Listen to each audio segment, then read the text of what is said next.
सारी political parties हैं या बाकी लोग जो 33% रिज़र्व सीट की बात करते हैं, औरतों को अपने हकूक़ के बारे में कुछ पता ही नहीं था। वायलेंस अगेंस्ट वुमेन पे हम काम करते थे, औरतों के ख़िलाफ़ तशद्दुद पे। इससे अगर हम देखें तो औरतों की ज़हनी सेहत जो है बहुत मुतासर हो रही है। बिस्मिल्लाहिर्रहमानिर्रहीम। अज़हर अली हूँ और आप देख रहे हैं डेली मैदान। नाज़रीन, मौजूद हूँ पेशावर में एक ऐसे मुकाम पे जहाँ दो बाहिम्मत ख़वातीन जो कि तवील अरसे से ख़वातीन और बच्चों के हकूक़ के हवाले से सरगर्म हैं और इस वक्त भी वो औरत फाउंडेशन के प्लेटफॉर्म से अपनी सरगर्मियाँ जारी रखी हुई हैं। मेरे दाएं तरफ हैं साइमा मुनीर और बाएं तरफ शबीना अयाज़। दोनों ख़वातीन का औरत फाउंडेशन के प्लेटफॉर्म से एक तवील इनकी एक जदोजहद की कहानी है। गुज़श्ता दिनों औरत फाउंडेशन के 40 साल पूरे हो गए हैं। इस मौके पर हमने इनके साथ एक पॉडकास्ट हमने रखा, एक इंटरव्यू हमने रखा कि हम इन लोगों ने इस सफ़र के दौरान किन मसाइल का सामना किया, क्या कामयाबियां समेट चुकी हैं और आगे के हवाले से इनके क्या इरादे हैं, क्या प्लान्स हैं। औरत फाउंडेशन मुस्तक़बिल में इस सूबे में जहां ख़वातीन के लिए जो एक्टिव ज़िंदगी गुजारना एक चैलेंज से कम नहीं है, तो ये औरत फाउंडेशन और इन जैसी जो बाहिम्मत ख़वातीन हैं ये क्या मज़ीद करना चाहती हैं, ये सब इनकी अपनी ज़ुबानी। तो पहले हम साइमा मुनीर साहिबा, सबसे पहले मैडम आप लोगों को तो बहुत मुबारकबाद, आपकी जो इदारे का जो 40 ईयर आपका कंप्लीट हो गया। तवील दास्तान है, आपकी जद्दोजहद की कहानी है, हमने भी थोड़ा हिस्सा डाला है आपकी कम से कम कवरेज की हद तक। तो मज़ीद आप बताएं ये सफ़र कब शुरू हुआ, 40 साल का एक तवील अरसा गुजारा, क्या चैलेंजेस आए, क्या कामयाबियाँ हासिल हुई आप लोगों को? बहुत शुक्रिया आपका इस सारे एक्नॉलेजमेंट का कि जो आप औरत फाउंडेशन को एक्नॉलेज करें। औरत फाउंडेशन आज से 40 साल पहले जनवरी में इसका क़याम अमल में लाया था और जो दो बहुत एक तो बहादुर एक विजनरी ख़वातीन थी जिन्होंने इसकी बुनियाद रखी। एक का नाम निगार अहमद है और दूसरी का नाम शहला ज़िया है। विजनरी मैं इसलिए कह रही हूँ कि उस वक़्त उन्होंने जिन जगहों पे काम शुरू किया, उस वक़्त एनवायरनमेंट के हवाले से काम शुरू किया, उस वक़्त पॉलिटिकल एजुकेशन के हवाले से काम शुरू किया, उस वक़्त लेजिस्लेटिव मॉनिटरिंग का कॉन्सेप्ट दिया लोगों को कि ये किस तरह होता है। तो इसलिए वो जो औरत फाउंडेशन ने कुछ पगडंडियाँ बनाई उस वक़्त, environment, legislative monitoring, legislative reforms, तो ये वो सारी पगडंडियाँ थी जिस पे फिर लोग चल चल के आज वो पगडंडियाँ मोटरवे बन गई हैं। लोग इस पे सफ़र कर रहे हैं और लोग इस सारे को आगे लेके चल रहे हैं। तो ये 40 साल की दास्तान है सारी जो यहाँ से शुरू हुई और अभी तक जारी है। अगर इसको मैं बड़े बड़े उसमें कुछ कामयाबियों में समेटने की कोशिश करूँ तो इस वक्त जो एक सारी पॉलिटिकल पार्टीज़ हैं या बाकी लोग जो 33% रिज़र्व सीट की बात करते हैं, ये बहुत बड़ी कामयाबी है जो औरत फाउंडेशन को हासिल हुई। सिर्फ औरत फाउंडेशन का ज़ाहिर है इसमें कंट्रीब्यूशन नहीं, लेकिन बहुत बड़ा कंट्रीब्यूशन इसमें औरत फाउंडेशन का है, जिसकी वजह से एक आम बात हुई है कि 33% रिज़र्व सीट्स होनी चाहिए किसी भी जगह पे, चाहे लेजिस्लेटिव इदारों की हम बात करते हैं, चाहे कुछ और इदारों की बात करते हैं, कि यहाँ पे औरतें कम से कम इतनी कहीं ना कहीं होनी चाहिए। फिर इसी तरह जितनी लेजिस्लेटिव रिफॉर्म्स होती रहीं उसके अंदर औरत फाउंडेशन का किरदार बहुत उभर के सामने आया। पॉलिटिकल पार्टीज़ के साथ काम करना है, एक आम सिविल सोसाइटी के मेंबर को और पॉलिटिकल पार्टी के वर्कर को पॉलिटिकल ट्रेनिंग देनी है, वो सारा जो है तो औरत फाउंडेशन ने सोसाइटी को पॉलिटिसाइज करने की कोशिश की। आज भी हम कहते हैं कि हम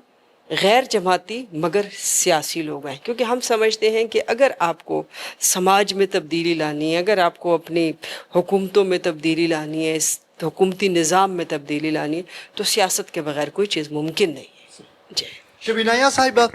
इस दास्तान में जब हम खुसूसी तौर पर खैबर पख्तूनख्वा का हम जिक्र करें, खैबर पख्तूनख्वा पर हम नज़र अगर हम डालें तो यहाँ चैलेंजेस पंजाब या सिंध के मुकाबले में ज़्यादा संगीन होंगे जो आप लोगों ने फेस किए।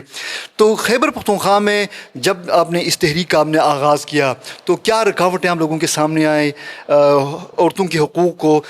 इस मेल जो डोमिनेटेड सोसाइटी है उसे मनवाने में? क्या रुकावटें आपने महसूस की और उन रुकावटों को आपने किस तरह पर दूर किया? जी, जिस वक्त यहाँ पे ऑफिस कायम हुआ, 86 में हमारा नेशनल ऑफिस कायम हुआ था और फिर उसके बाद 93 में केपी का ऑफिस यहाँ पे कायम हुआ। तो आपको पता है और आप जैसे आपने कहा कि यहाँ पे काम करना मुश्किल इस तरह था कि औरतों को अपने हकूक़ के बारे में कुछ पता ही नहीं था, इवन मर्दों को भी नहीं पता था। तो शुरू में बिठाना शुरू किया, बात करनी शुरू की कि औरतों को बिठाना, तो औरतों को लाना मीटिंग्स के अंदर खुद बहुत बड़ी बात थी, और फिर उनको मर्दों के साथ बिठाना उससे भी बड़ी बात थी। तो शुरू में जब हम मीटिंग्स करते थे तो हम बीच में पर्दा लगा देते थे, तो एक तरफ औरतें बैठती थीं, एक तरफ मर्द, और फिर 2-3 लोग सामने बैठ के, तो इस तरह से हमने काम शुरू किया।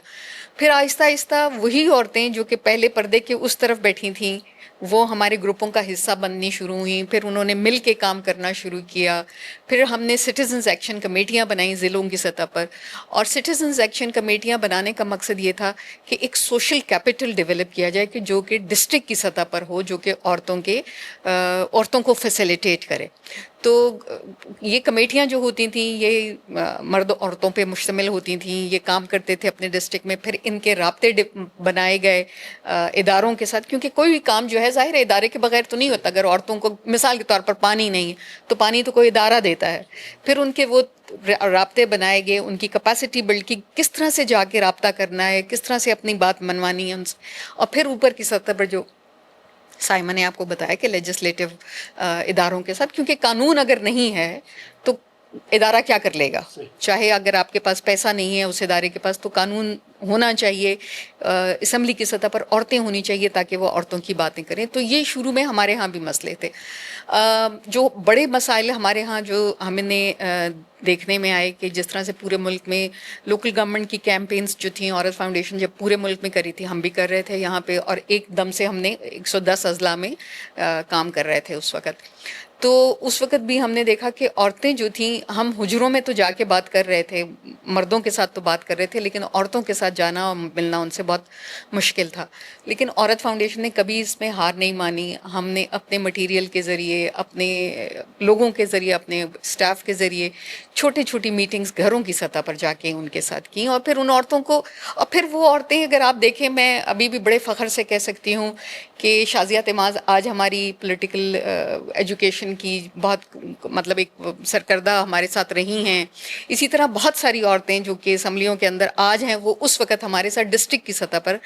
वॉलंटियर्स थी। तो ये तो एक सफ़र है मुश्किलों का, लेकिन फिर ये कि जब कामयाबियाँ हों तो फिर बहुत अच्छा लगता है। साइमा, जब आप 40 साल, जब आपके इस इदारे के इस प्लेटफॉर्म का जब 40 साल हो चुका और आज आप एक पोजीशन पे आ गए हैं, आज आपको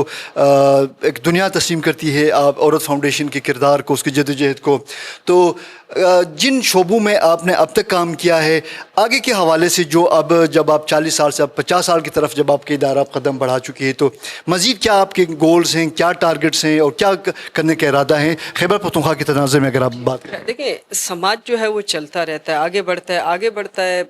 फिर उसके ज़ाहिर मसाइल उस हवाले से बड़े डिफरेंट भी होते जाते हैं। वायलेंस अगेंस्ट वुमेन पे हम काम करते थे, औरतों के ख़िलाफ़ तशद्दुद पे एक हद लेवल, लेकिन अब उसके अंदर ज़ाहिर नई जहत आ गई, साइबर क्राइम, साइबर हरासमेंट आ गए, तो हमारा काम भी वहाँ से शिफ्ट होकर थोड़ा सा आगे चला गया। अब साइबर के हवाले से, साइबर क्राइम के हवाले से भी हम लोगों के साथ बातचीत करते हैं, अवेयरनेस का काम कर रहे होते हैं। इसी तरह एनवायरनमेंट के साथ जुड़े हुए इश्यूज़, डिस्प्लेसमेंट के साथ जुड़े हुए इश्यूज़, ये वो सारे इश्यूज़ हैं जो इमर्जिंग इश्यूज़ हैं,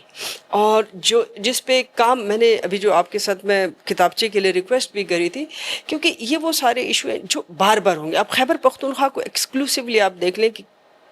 पाकिस्तान के अंदर क्लाइमेट चेंज का सबसे बड़ा शिकार है। बार बार यहाँ पे सैलाब आ रहे हैं, बार बार यहाँ पे, और सैलाब का मतलब सिर्फ ये नहीं होता कि वो जाता है और लोगों की जमा पूंजी ले जाता है, और वो सैलाब, कोई भी क्लाइमेट जो आती, कोई किसी किस्म का डिज़ास्टर आता है, ये औरतों के ख़िलाफ़ तशद्दुद को बढ़ावा देता है, बहुत ज़्यादा बढ़ जाता है इस सारी चीज़ से। तो इस तरह के सारे चैलेंजेस के साथ निपटना, इनके साथ काम करना हमारी अगली तरजीह भी है, और हम इसी पे अब काम भी कर रहे हैं। क्योंकि एक तरफ तो आपको गवर्नमेंट के साथ काम करने की ज़रूरत है, बार बार काम करने की ज़रूरत है, PDMA के साथ बैठने की ज़रूरत है, क्योंकि ये जो नेचुरल कैलेमिटीज़ आप देखें, ये जो पहले गर्मी की छुट्टियाँ होती थी, लोग बड़े खुश होते थे, हम जाएंगे पहाड़ी इलाकों में जाएंगे। अब जो खैबर पख्तूनख्वा से बाहर से सयाह तो आ जाते हैं, ठीक है ना, लेकिन हमने देखा है कि बहुत अरसे से ये हो रहा है, वो सयाह आते हैं, कोई इस तरह का कोई फ्लड, कोई ग्लॉफ, कुछ भी हो जाता है, क्लाउड बर्स्टिंग, सारे न्यू फिनोमेना है, लेकिन इसकी वजह से लोग वहाँ पे फंस जाते हैं, ठीक है ना। तो इस तरह की जो चीज़ें हैं, हम उस पर काम करें, लोगों की वहाँ पे इस तरह की अवेयरनेस पे काम करें, और उसके साथ जो जुड़े हुए वायलेंस के इश्यूज़ हैं उस सारे को भी देख रहे हैं। शबीना कुछ कहना चाह रही हैं? چیز ایڈ کرنا چاہوں گی کہ جو سائمہ نے بات کی کہ وائلنس اور یہ جو ہمارے ہاں کلائمیٹ کا فنومینا، اس سے اگر ہم دیکھیں تو عورتوں کی ذہنی صحت جو ہے بہت متاثر ہو رہی، اور ہم انشاءاللہ ہم نے ایک MOU کیا ہے ایک ہاسپٹل کے ساتھ، اور ہماری کوشش یہ ہے کہ ہم عورتوں کی ذہنی صحت کے حوالے سے کام کریں، بات کریں، کیونکہ اگر عورت کو مار پڑ رہی ہے یا اس کو ہیرس کیا جا رہا ہے یا ڈیجیٹل وائلنس ہو رہا ہے، کسی بھی قسم کا وائلنس ہو، تو وہ ذہنی صحت کو براہ راست افیکٹ کرتا ہے، چاہے سیلاب آ رہے ہیں اور کوئی چاہے مین میڈ یا نیچرل جو بھی ڈیزاسٹر ہو، ان عورتوں کی ذہنی صحت جو ہے وہ بہت متاثر ہوتی ہے، بچوں کی ذہنی صحت بہت تو اس حوالے سے بھی ہم نے اب کوشش کر رہے ہیں ہم کہ خیبر پختونخوا میں خصوصاً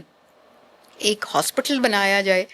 کہ جس میں عورتوں کو ذہنی صحت کے حوالے سے اور زچگی کے معاملات جو ہیں اس حوالے سے خصوصاً ان کے ساتھ کام کیا جائے، تاکہ ایک تو ان کو سروسز مہیا ہوں اور ساتھ ساتھ اویئرنیس کیا جائے۔ شبینہ، میرا اگلا سوال آپ سے یہ تھا کہ ایک سوسائٹی کے ایک طبقہ ایسا بھی ہے جو NGOs کے سرگرمیوں پہ جو ان کے اعتراضات ہیں، ظاہر ہے وہ ہم اگرچہ ان کے ساتھ اتفاق نہیں کرتے، لیکن ان کی اپنی سوچ ہے، وہ کہتے ہیں کہ کوئی مغربی ایجنڈا یہ پروموٹ کر رہے ہیں، یہ کوئی بے روی آ رہی ہے۔ تو یہ جب اس طرح کے الزامات جب آپ سنتے ہیں تو ایک طرف آپ کا جو نوبل کاز ہے جس پہ آپ کام کر رہے ہیں، پھر اس قسم کے الزامات جب آتے ہیں تو پھر کیا فیلنگز ہوتی ہیں اور آپ ان کو کیا جواب دیں گے ایسے لوگوں کے لیے؟ دیکھیے، یہ تو خیر اور شر کا تو ہمیشہ ہی رہا ہے، ہر معاشرے میں رہا ہے۔ ہماری خوش قسمتی یہ رہی ہے کہ ہمارے ساتھ اس طرح کے مسائل جو ہیں بہت کم اس طرح سے آئے ہیں کہ ہم نے انہی لوگوں کے ساتھ مل کے کام کرنے کی کوشش کی۔ ہم کہتے ہیں کہ جب ہم ضلع کی سطح پر جاتے ہیں تو ہماری جو گروپوں کے ممبرز ہوتے ہیں اس میں مولوی بھی ہوتا ہے، اس میں عورتیں بھی ہوتی ہیں، اس میں مرد بھی ہوتے ہیں، اس میں بچے بھی ہوتے ہیں، لڑکے بھی ہوتے ہیں۔ سو ہم کوشش کرتے ہیں کہ وہ ہمیں دیکھیں اور ہم ان کو دیکھیں، اور ہم خود بھی انہی کی طرح کے لوگ ہوتے ہیں، اپنے علاقوں کے لوگ ہیں۔